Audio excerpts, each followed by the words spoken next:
Welcome to part 2 of our Aussie Sports Fan 2010 AFL Finals video podcast. Here we are today with Gibbsy, Wally, Jake and Phil. Boys will be previewing this week's matches coming up. Jake, you're going to start us off with Freo and Hawthorn.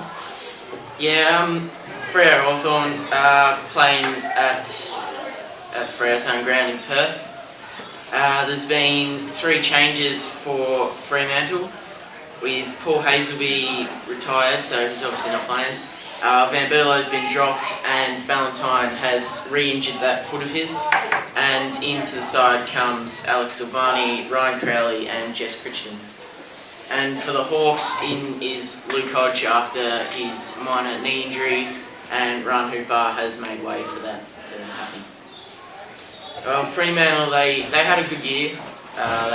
They started the year, at the start of the year I picked them to finish at 11th spot, so they've done much better than what I expected them. And they finished the year with 13 wins, 9 losses and 103%. Even though they did rest their stars for the last Hawthorn game, they still only managed 1 goal until 3/4 time, which was just not good enough. Do you think that match will have any effect on the outcome and the mindset of the players this week, Wally? No, not really. 2 different sides, really. Half a team was out and now half a team's in, so I think that shouldn't affect the result at all, I don't think. Continue on, Jake. The outs, Hazelby, Ballantyne and Van Berlo. But the 3 that come back in, Silvani, Crowley and Crichton, they will help with the Dockers run and they're kicking into the forward line, which will help them a lot if they can get it in quick to Pavlich so he can score a few goals for them.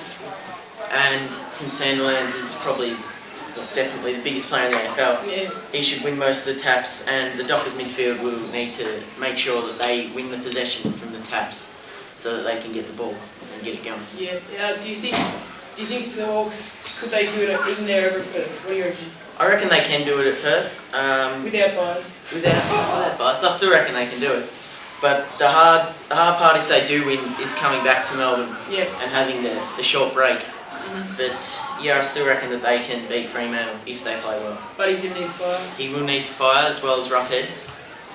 But he's kicked 62 for the year so far, and Roughhead's kicked 49. And the Hawks, they had a poor start. They won their first game against Melbourne by about 100 points, but then they lost 8 in a row. But then after those losses, they won 6 or 7 in a row. 7. Regrouping. Yeah, they came back and so they've had an up and down season. Yeah, who's your tip for the game?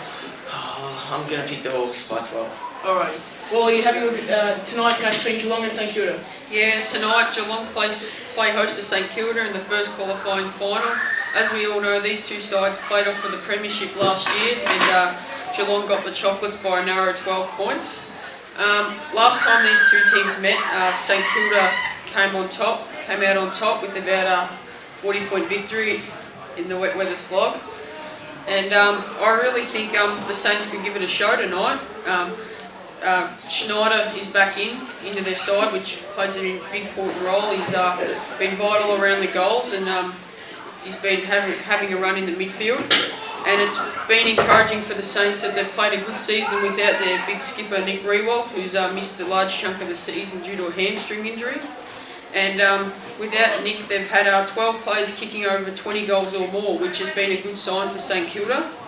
And they've ranked number 2 in the competition for total disposals and ranked number 1 in marks per games.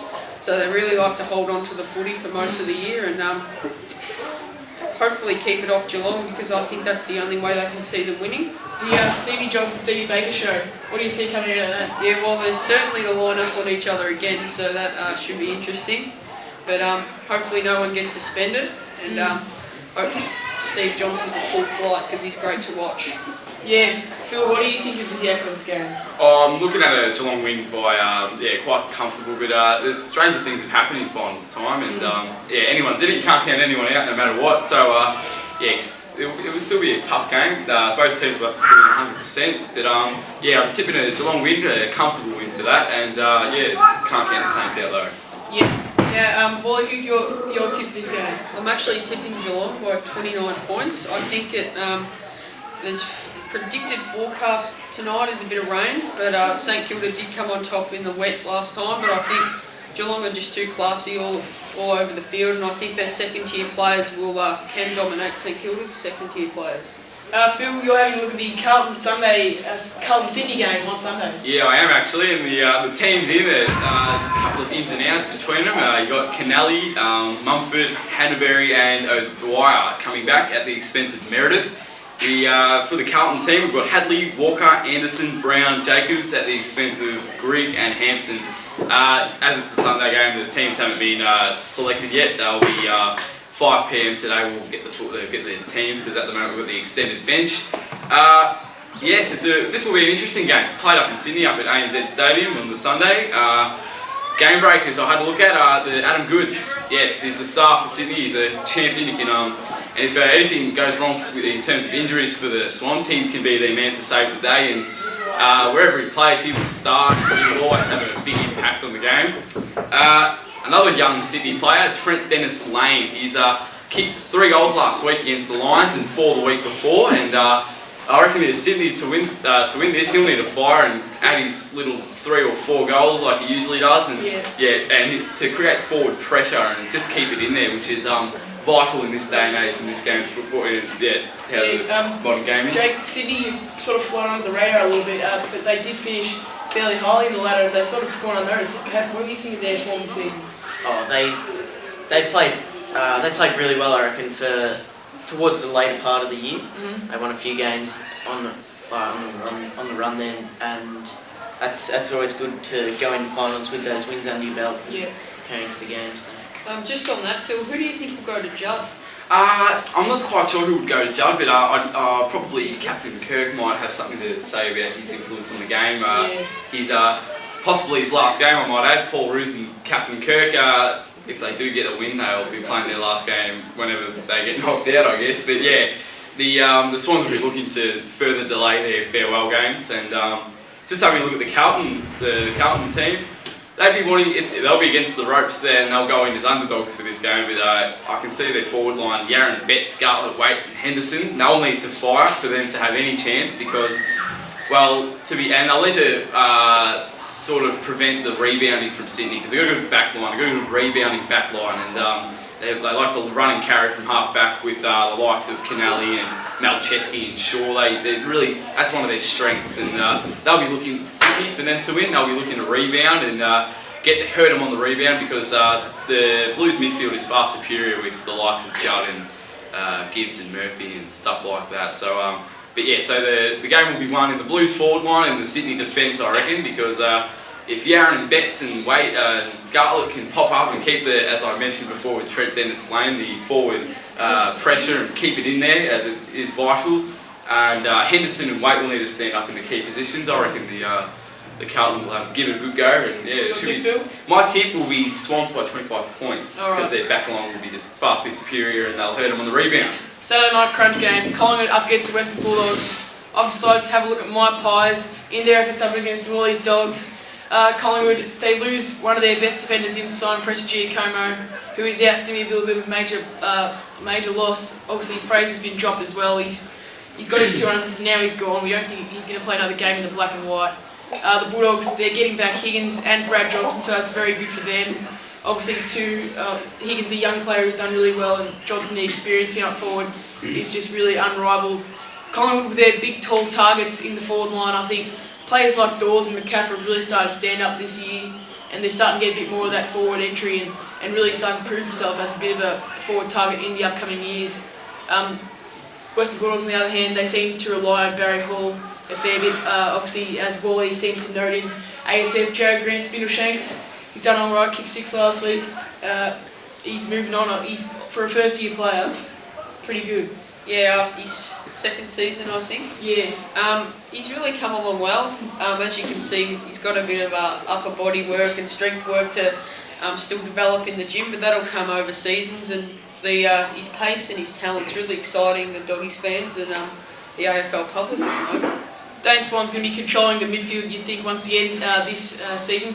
Jake, what do you see his chance for the Brownlow? Oh, he's got to be favourite by now, yeah. I reckon Ablett could challenge him, maybe Goddard, Hodge maybe could ruffle his feathers a bit, but I reckon that he will win the Brownlow this year, but not by much. Yeah, Phil, what are your opinions? Ablett, yeah, he's got about 10 games I had a look at. He could potentially get the 3 votes for, so there's 30 potential votes there, and you're going to win any day with that. Yeah, that's the winning margin, isn't it? It is, and it'll be a really close battle between Ablett.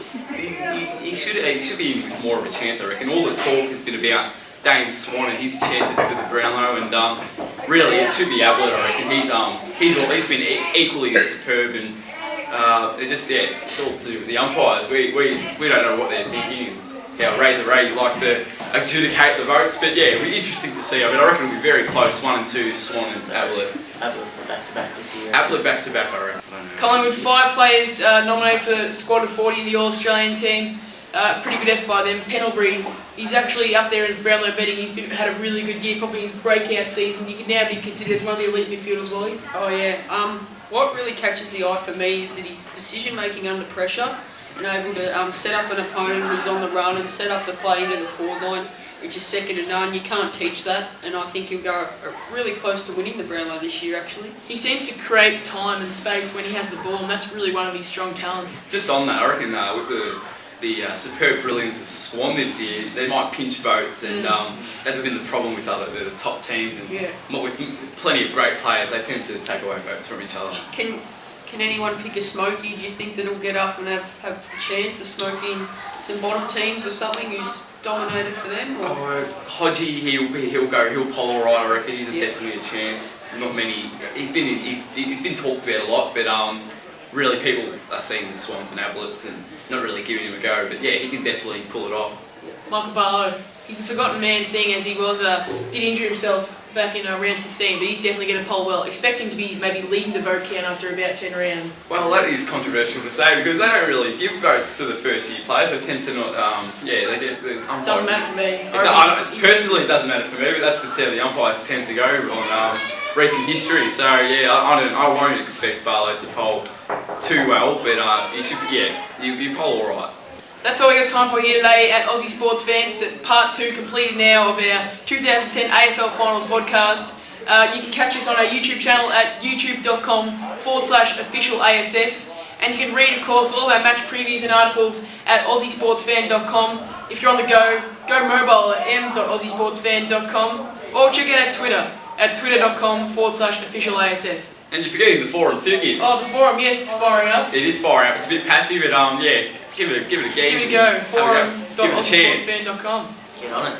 Yeah. See you later.